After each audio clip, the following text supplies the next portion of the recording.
Este terremoto es mucho peor que el de Armenia, entre otras porque el diámetro o el radio del impacto es mucho más grande.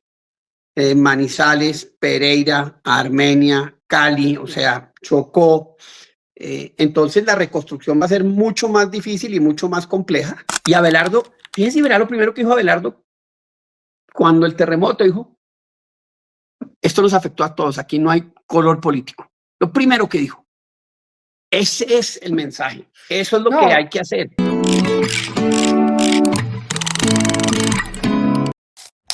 Esto es AVE Hablando de Verdad, un espacio donde la verdad se defiende desde la fe, desde la razón y desde el amor. Hola, querida audiencia de AVE Hablando de Verdad. En esta tarde que es triste porque pues estamos en este proceso tan terrible de reconstrucción y empezar a despertarnos de la pesadilla que ha sido este terremoto que sacudió a nuestro país, a Colombia, y que nos tiene consternados a todos. También están pasando muchas cosas, pues, un poco inimaginables, ¿no? Comenzando un gobierno que comienza y que entra, y el primer día que entra a gobernar no ha llegado a la oficina y ya le toca asumir esta tragedia, que es una de las tragedias, pues, más terribles que ha vivido nuestro país en muchísimo tiempo. Entonces, he querido que hablemos un poco sobre qué es lo que está pasando, cómo se está moviendo también el tema político, cómo se ve el futuro, si habrá futuro para qué ven algunos para Colombia, si se podrá, cómo le va a tocar a este gobierno, qué está pasando alrededor con Estados Unidos, con Venezuela. Hay muchos temas interesantes pues que además nos preocupan a todos porque son temas geopolíticos y temas que afectan directamente a Colombia. Como que ya por fin habíamos logrado salir de la amenaza del comunismo, del gobierno nefasto Gustavo Petro, y ahora pues nos encontramos como con esta tragedia primero y con mucho revoltijo y con mucha convulsión política. Entonces, por eso he querido hablar con Pacho Santos hoy nuevamente, para que él nos cuente un poco qué está pensando él con su transparencia y con su claridad las cosas, que nos diga y conversemos un poco sobre esto. Bueno, Pacho, qué gusto tenerte nuevamente por acá en AVE Hablando de Verdad. Nada, el gusto es mío. Qué maravilla volver a estar contigo, Ángela. No, pues qué gusto, de verdad, siempre pues con tu mirada como tan transparente, eso le decía a la audiencia, ¿no? Que a veces contigo uno sabe que dices lo que piensas y lo que realmente crees porque hablas con el corazón, y eso es tal vez lo que más gusta de tus entrevistas. Pacho, ¿cómo estás viendo? Bueno, aparte de la tristeza y de la tragedia que estamos viviendo y de lo que va a ser reconstruir todas estas zonas que quedaron devastadas, ¿cómo estás viendo tú el comienzo de este gobierno? Veníamos como con esperanza, ¿tú cómo lo estabas viendo? Háblanos un poco de eso. No, tenemos todavía mucha esperanza, pero creo que hay que centrarnos por ahora en lo que está pasando. Este terremoto es mucho peor que el de Armenia, entre otras porque el diámetro o el radio del impacto es mucho más grande. Manizales, Pereira, Armenia, Cali, o sea, Chocó. Entonces la reconstrucción va a ser mucho más difícil y mucho más compleja. Va a requerir mucho más recursos. Lo que sí tiene, ayer hablaba con un amigo economista y me decía, mire, cuando hay estos terremotos, inmediatamente al otro minuto empieza a crecer la economía porque todo el mundo arranca en proceso de reconstrucción y de reconstruir su vivienda, su negocio, lo que sea. Pero tremendo golpe con el que arranca. Me parece que lo ha hecho muy bien, mejor dicho, se ha centrado, ha estado en donde tiene que estar. Creo que le hace falta un poco al tema de información porque han debido ellos que han manejado tan bien las redes y que llegaron al poder con un manejo de redes tan increíble. Aquí, digamos que pues el presidente ha sido el centro para la información, no. Entonces, ¿qué carreteras estaban cerradas? Toca buscarlo. Lugar por lugar, muertos, heridos, edificios caídos, tampoco están, pero tremenda tragedia que le va a generar un impacto de todas maneras fiscal al país grande.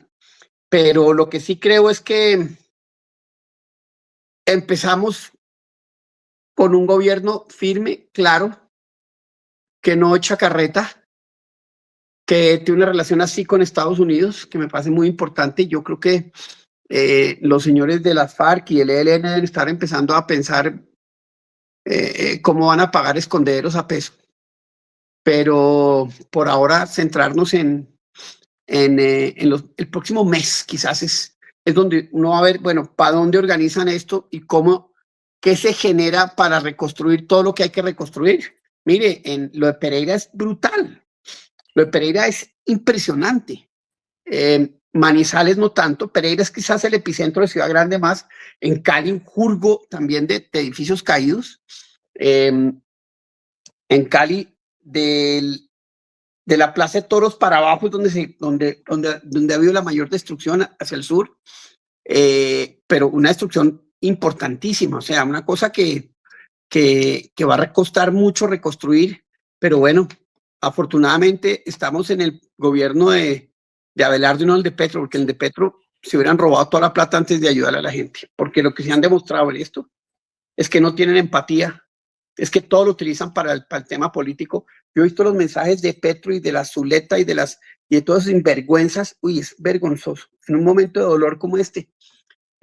Y así como la mayoría fueron terribles, tengo que reconocerle a Gustavo Bolívar, que fue el primero en salir. Un minutico, por favor, así no se hace oposición. Y sí, ya el chapo. Sí, total. Ve uno también, pues, definitivamente el odio y el resentimiento que se fue gestando en Colombia desde que ellos, pues, mismos lo generaron. Y ver la rabia, no ver lo de Alejandro Eder, cómo le pegaban en Cali, siendo que ese hombre no ha hecho más que estar ahí, poniendo la cara, haciendo lo que puede. Es que uno a veces habla con la gente, es muy fácil criticar al gobernante. Yo siempre he sido muy defensora del gobernante y de los políticos en general, porque claramente yo sé que hay muchos que son corruptos, pero también nadie sabe todo el trabajo y todo el esfuerzo de mucha esta gente de metérsele, y yo creo que ese es una de los mensajes importantes que yo quería, pues, que habláramos en esto, que claramente falta mucho, pero que hay mucha gente buena que se está matando y que no es tan fácil y que todo el mundo es fácil opinar y decir qué se debe hacer, pero realmente estar ahí en el potro, pues, no es lo mismo, ¿no? Me da, verdad, mucha tristeza ver cómo le pegaban a Alejandro Eder, me conmovió. Pero mire, mucho, es que el problema de ellos, el problema de la oposición, el problema de esa izquierda, el pacto histórico, es que solo vive del odio, de la rabia, de la división y de la polarización. No pueden construir nada juntos, no les interesa. Y no les interesa, ni siquiera les interesa una aproximación a, venga, tratemos de hacer algo. No, a ellos solo los nutre el odio, el resentimiento y la división. Y de eso viven, así ganaron, así creo que va a ser la oposición. Contrario a, mire, el Centro Democrático votó por permitir que Petro se fuera. Y mi señora me llama histérico, ¿cómo es posible que el Centro Democrático haga eso? Y sí, nosotros no nos podemos parecer a ellos. Nosotros somos distintos. El señor todavía no tiene ningún proceso. Así sepamos que le van a llegar todos los procesos del mundo y ojalá se acabe en la cárcel. El señor todavía no tiene ninguna, digamos, ninguna acción judicial para frenarle la salida. Entonces yo sí creo que nosotros obedecemos el debido proceso, nosotros creemos en la presunción de inocencia. Eso es parte de nuestras creencias como demócratas, y toman esa decisión. Ellos jamás habrían hecho eso. El pacto histórico jamás, porque al pacto histórico la presunción de inocencia no existe. Fíjese y verá cómo atacaron a Uribe y cómo lo han atacado y lo que han hecho, buscar información mentirosa para crear esa situación y esa condición.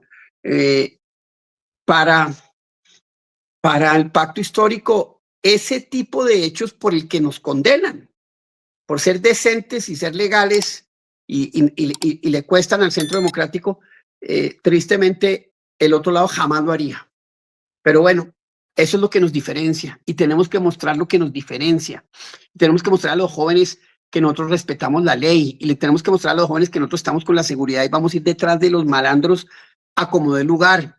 Y les tenemos que decir a los jóvenes, qué pena con ustedes, pero nosotros, el Estado no les resuelve el problema, son ustedes los que resuelven los problemas porque ustedes están jóvenes y pueden trabajar. venga, construyamos juntos, venga, les facilito. Hay que mostrar esa diferencia tan claramente que me parece que hay una gran oportunidad. Abelardo empezó de manera correcta, va por el buen camino, pero bueno, se le acaba de atravesar un desastre gigante. Claro. Bueno, y hablando de eso, precisamente iba a ese tema, el tema del Centro Democrático, pues digamos que muchos colombianos, sin duda, hemos sido uribistas, hemos querido profundamente al presidente Uribe, tenemos la gratitud y siempre pues la tendremos de lo que, pues, que nos salvó, que nos devolvió un país que, por lo menos, yo creo que tú y yo y muchos desde que teníamos memoria, pues era inviable, y llegó él y realmente nos devolvió la esperanza.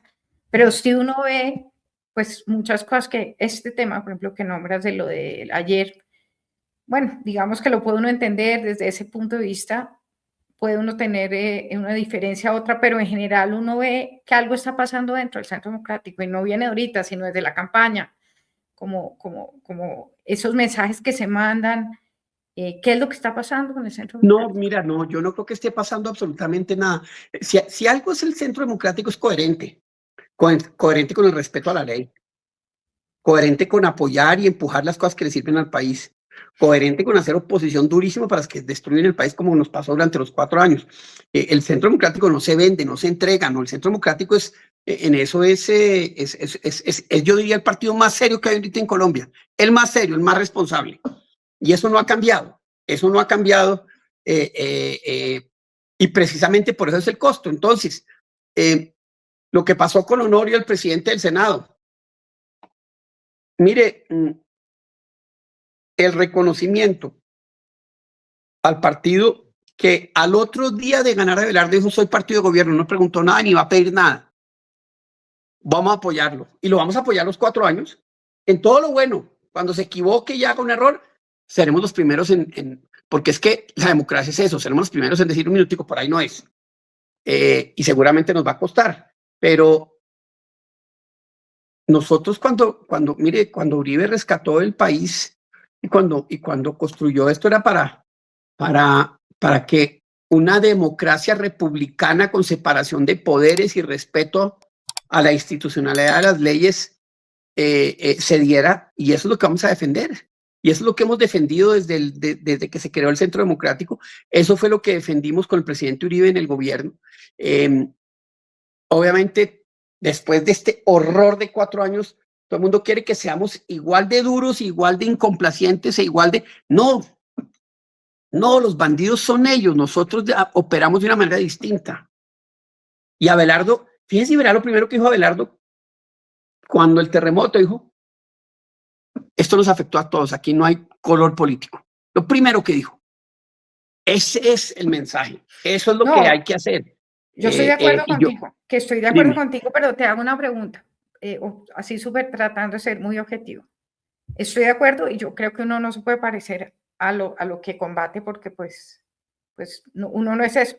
Pero ¿por qué tanta gente sí está tan desmotivada? Porque no hay un mínimo de terminar algo, hay un tema de autocrítica que tiene que haber. Yo te lo digo desde lo que se vivió en la campaña y todo un poco, algo sí se ha hecho y me da tristeza porque creo que es un partido muy valioso, que se ha matado, que se ha reventado durante todo este tiempo desde Santos, que uno ha visto las pelas que se dan, pero también ve uno como que a veces no se está conectando con la gente, inclusive con la misma gente que votó por él.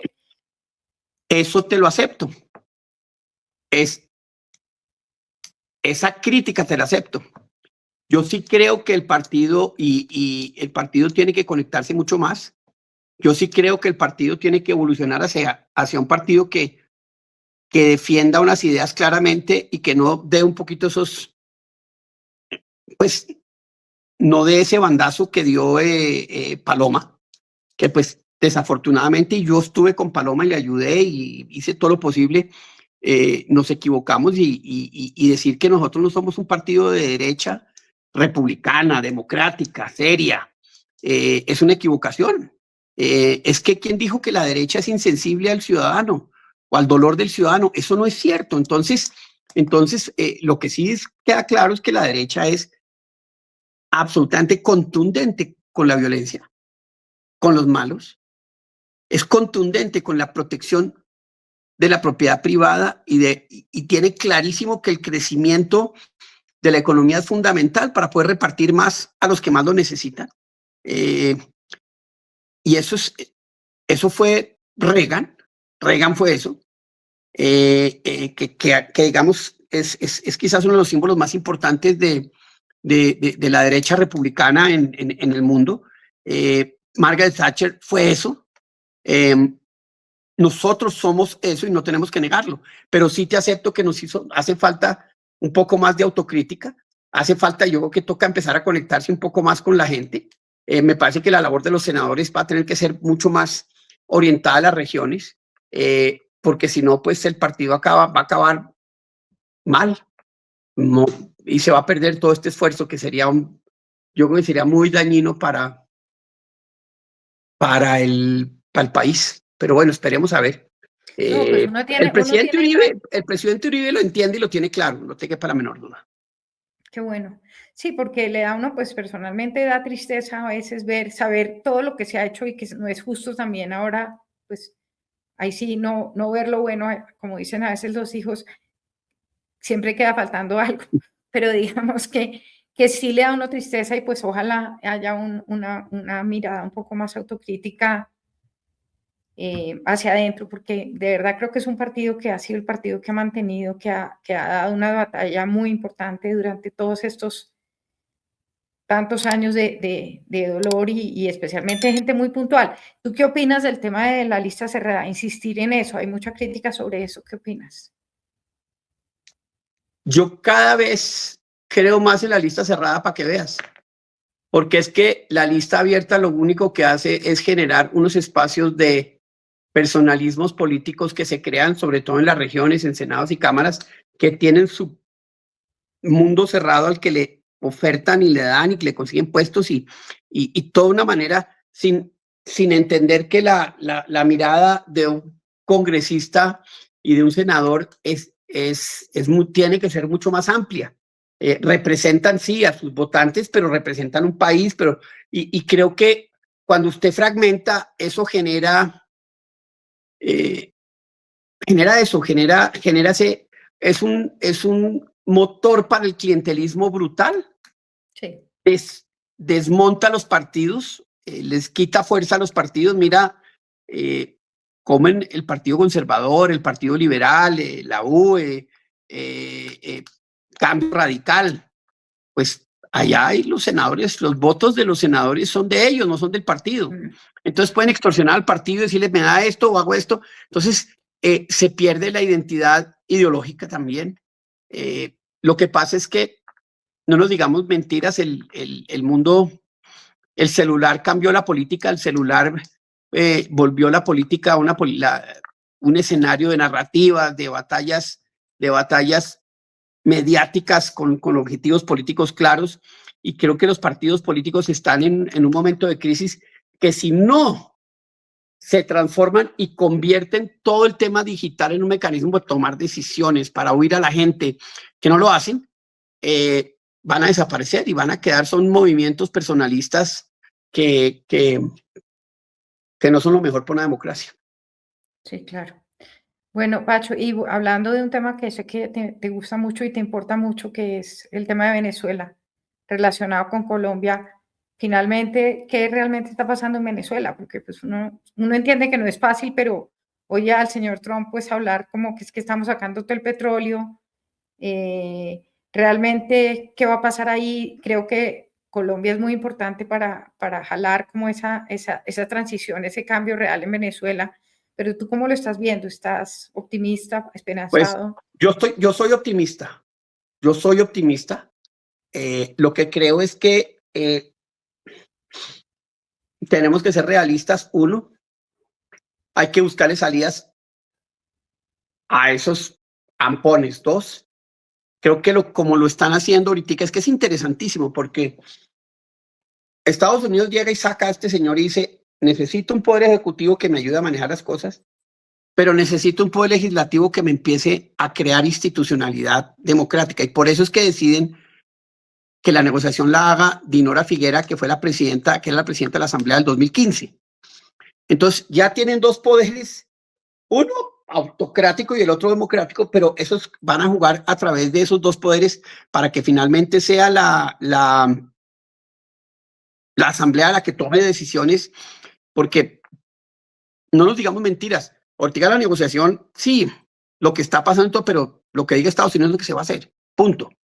Hay un artículo muy interesante del Economist que dice Venezuela sí va a ser democrática, pero, y dice sí va a ser democrática porque a Marco Rubio le cabe en la cabeza todo este proceso de transformación, pero tiene un jefe que no sabemos en dónde está y para dónde va. Pero yo soy optimista, yo creo que esto no tiene reversa, no tiene reversa. Pase lo que pase en Estados Unidos, y yo sí creo que muy pronto lo que puede pasar es que en esas negociaciones se construya un Consejo Nacional Electoral serio y en 6 meses, 8 meses tengamos unas elecciones. Creo que eso es lo que veo que puede ir pasando, uno, y que debe pasar. Y dos, yo creo que Colombia va a ser primero el gran beneficiado de ese regreso a la democracia de Venezuela. Eso yo creo que durante 10 o 15 años nos va a agregar 2 puntos del PIB en crecimiento, si lo manejamos bien.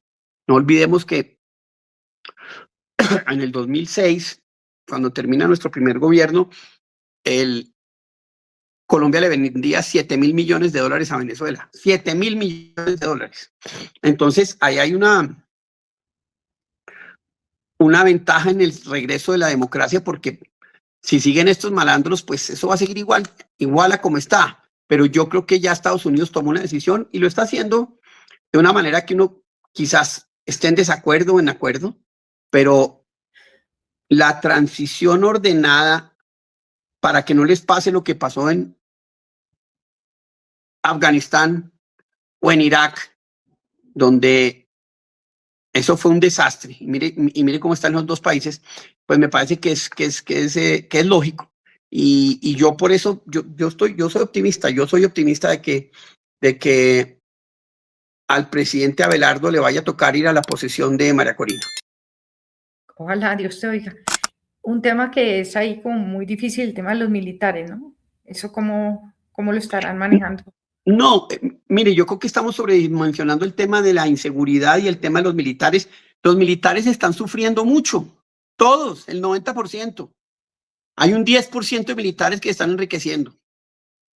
El otro 90%, en el momento que llegue un gobierno que les diga, vamos a poner orden, vamos a empezar a pagarles bien, vamos a hacer esto, van a inmediatamente asumir el papel institucional que deben asumir. A los militares hoy no los dejan salir a la calle, no les dan armas porque saben que los militares en Venezuela están tan mal económicamente, sus familias tan mal que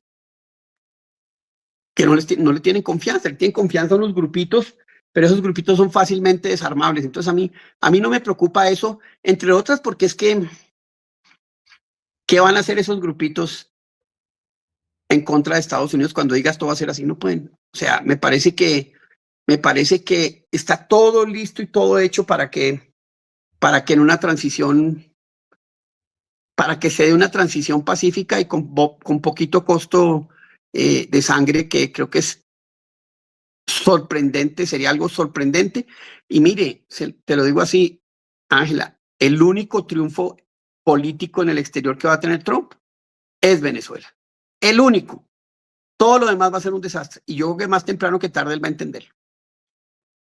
Sí. Y el tema es que, pues, se ve difícil también el tema de en 4 años para Trump, ¿qué va a pasar ahí?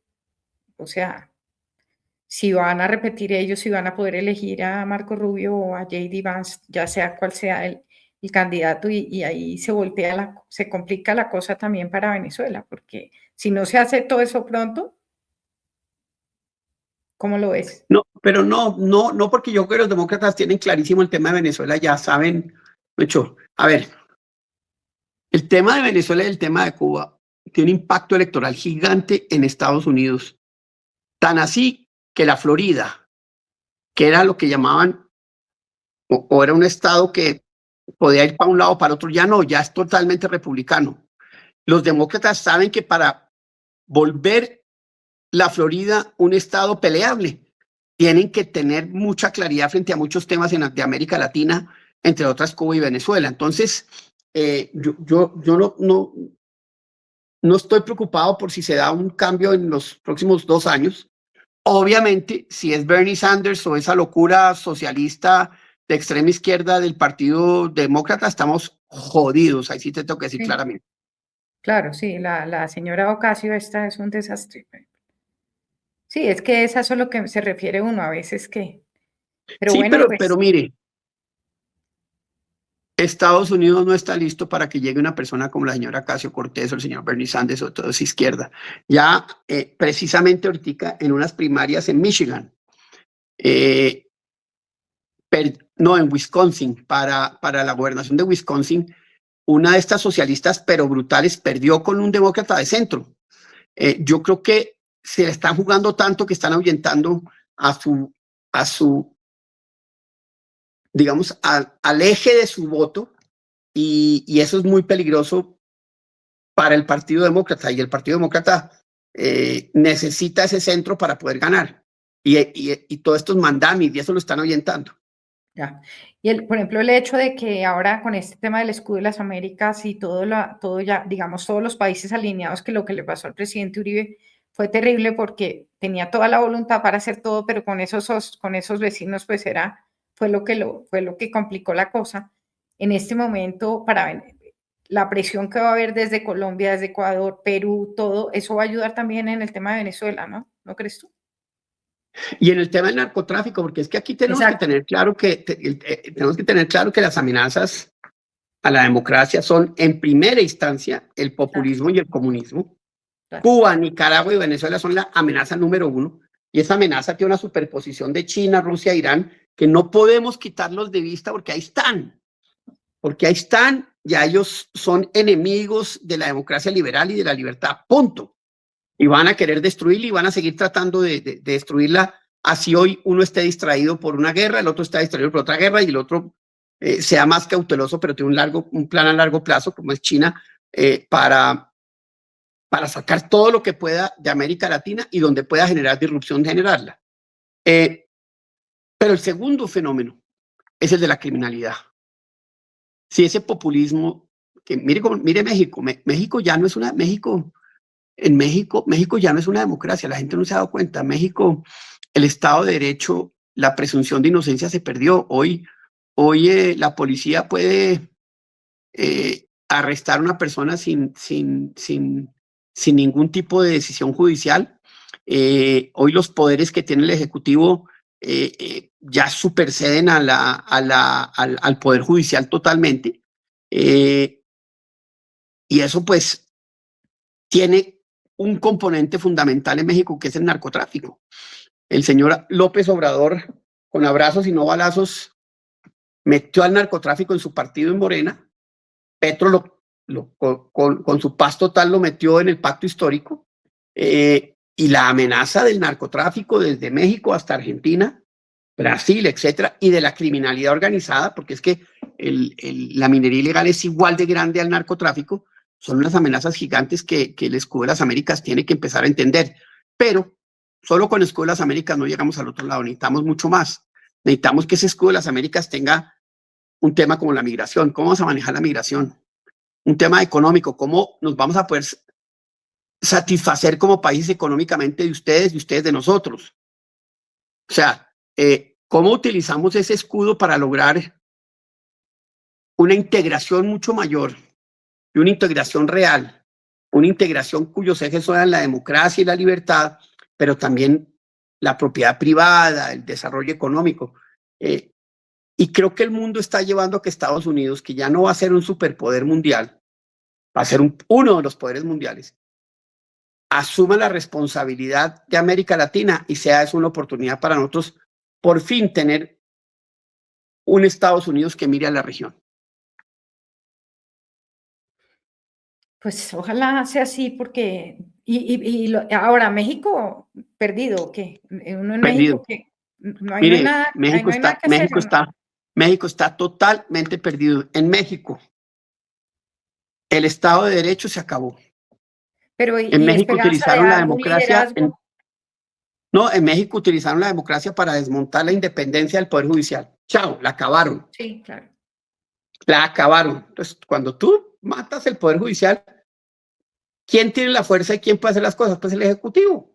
Empoderaron a las policías, a los militares, a la inteligencia militar, policial, etcétera, de una manera tal que tú, por una pura presunción, te pueden multar de una manera que te expropian. O sea, están pasando cosas. Lo de México es brutal, lo de México es aterrador. Es un semblante de democracia,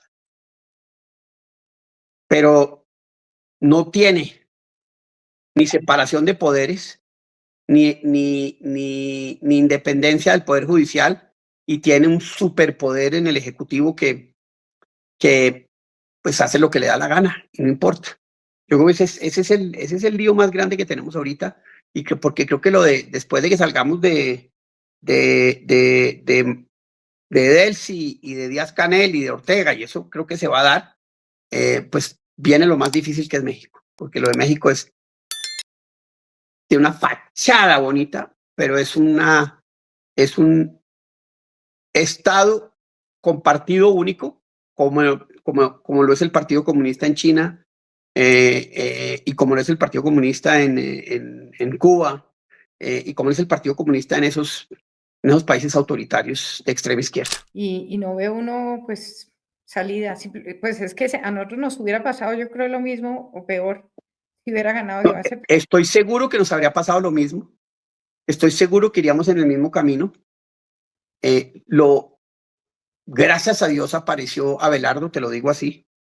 Y lo triste es que en México no hay una oposición, no hay una persona que diga, no hay una persona que recoja la oposición y que cuando termine Claudia Sheinbaum pudiera, no lo hay. Ese es el otro elemento crítico de lo que está pasando en México. Y el tema por ejemplo, una cosa que me parece curiosa, uno oye que en México que hay mucha plata, que está moviéndose muy bien la economía, como el Sí. empresariado muy fuerte, pero entonces no, como que es anestesiada la gente o absolutamente indolente o ya está, ¿qué pasa ahí? Porque pues por lo menos nosotros sí había un grupo de gente que estaba preocupada. Lo primero que le pasa es que están haciendo mucha plata porque están al lado de Estados Unidos. Claro. Ahí es donde está la plata. Todos los negocios son ahí. Y ese es el motor del desarrollo y del crecimiento económico y de la riqueza en México, es Estados Unidos. Si México hubiera sido inteligente con ese vecino que tiene, hoy debería estar 5 o 6 veces mejor de lo que está. Pero como se lo han robado, como han pasado todo esto, pues, pero sí hay un sector muy poderoso, muy cooptado por el poder público, por el poder político, muy cooptado. O sea, allá el que no esté con el gobierno, lo joden. Entonces les toca estar ahí, pero sí, yo creo que en ese sentido ellos están no anestesiados, pero sí están, ¿cómo decirse? Sí están imbuidos en un modelo de economía y de gobierno que no los deja ver los riesgos para la libertad y para la democracia que tiene México. Eso es... Ya empiezo a escuchar gente que dice, mira lo que está pasando, mira lo que está pasando, gente seria, inclusive gente de izquierda, pero la mayoría de México no se ha despertado. Sí, como que mientras a mí me vaya bien, no importa que esto esté terrible. Eso es un poco la lógica, ¿no? Exactamente. Que le decían a uno un poco acá, ¿no? Pero si la economía va bien, no va bien. O sea, eso es un distractor, y pues cuando no se tiene como la claridad de que está bien y que está mal, pues pasa eso, ¿no? Y como hay una crisis moral de todas maneras muy grande, no solamente es a nivel mundial. Estamos en un momento muy difícil de la construcción de sociedades abiertas en todo sentido, pero con respeto a la autoridad, con respeto a la seguridad, con respeto a la propiedad privada, con respeto a la libertad de expresión, etcétera. Yo creo que eso hoy está todo amenazado, está muy amenazado en todo el continente. Y mire Brasil, en Brasil va a ganar otra vez Lula. Increíble. ¿De verdad? Sí, lo de Bolsonaro acabó siendo un proyecto personalista que el poder político y nuevamente el poder judicial brasilero tomó la decisión de acabarlo. Lo acabaron. Si Bolsonaro fuera el candidato hoy, estaría ganando, pero desafortunadamente no lo es. Cometió muchos errores y el Poder Judicial, muy en manos de esa izquierda que Lula representa, lo acabó aprisionando y lo condenaron, como le perdonaron a Lula una corrupción brutal y por un error ¿cómo decirle?, de leguleyada, lo sacaron de la cárcel a pesar de que todas las evidencias de la corrupción estaban ahí. ¿Y el tema de Flavio Bolsonaro, entonces ahí no hay opción o qué?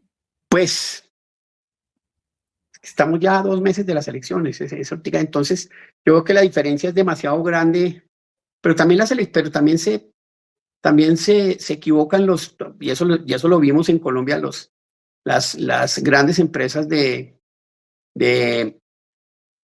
encuestadoras se equivocan. Ojalá se equivoquen, porque si se rescata Brasil, eso es un cambio, eso sí es el cambio ya absoluto en toda la región. Claro, sí, porque de todas maneras, si no van a seguir teniendo una influencia en todos los otros, seguir con el Foro de Sao Paulo y toda la cosa, ¿no? Sí, sí, sí. Definitivamente yo cada día me levanto y le doy gracias a Dios que Abelardo ganó y que no estamos en manos de este señor, de Iván Cepeda, porque realmente no sé si los colombianos somos conscientes de que yo creo que una semana más y ganan ellos. Literalmente, yo también me levanto todos los días y le doy gracias a Dios, le digo gracias por ponernos a Abelardo aquí al frente de esto. Y nos toca hacer hasta lo que sea para que a él le vaya bien. Porque si a él le va bien, a Colombia le va bien y a la democracia le va bien. Totalmente de acuerdo. Pues Pacho, creo que hablamos de todo completo, muy interesante y pues muy certero, muy claro. Pues seguir rezando y de verdad pues sí hay que ayudarle a Abelardo y ayudarle a su gobierno y tener esperanza y echar todos para adelante. Yo creo que el tema de lo del terremoto, dentro de lo terrible que es lo que tú dices, es cierto, sí, ya lo había pensado yo, que eso genera que la economía se mueva, pero además yo creo que también genera como un tema de unidad del país, de la gente, de la bondad de las cosas y como de ilusión de salir adelante. Y si algo es Colombia, pues es un país muy resiliente, de mucha fe y que sale adelante aún de lo más terrible que nos ha tocado. Eso yo creo que es lo más importante. Absolutamente, me parece que ese es un punto clave que unió al país. Esa izquierda radical creo que generó un rechazo muy grande y siente un rechazo grande por esa inhumanidad que han mostrado pues muchos de sus líderes, pero también es un momento en el que Abelardo puede mostrar unas victorias tempranas de liderazgo, de construcción, de resolución, de estar ahí. Ojalá suceda porque Colombia lo necesita.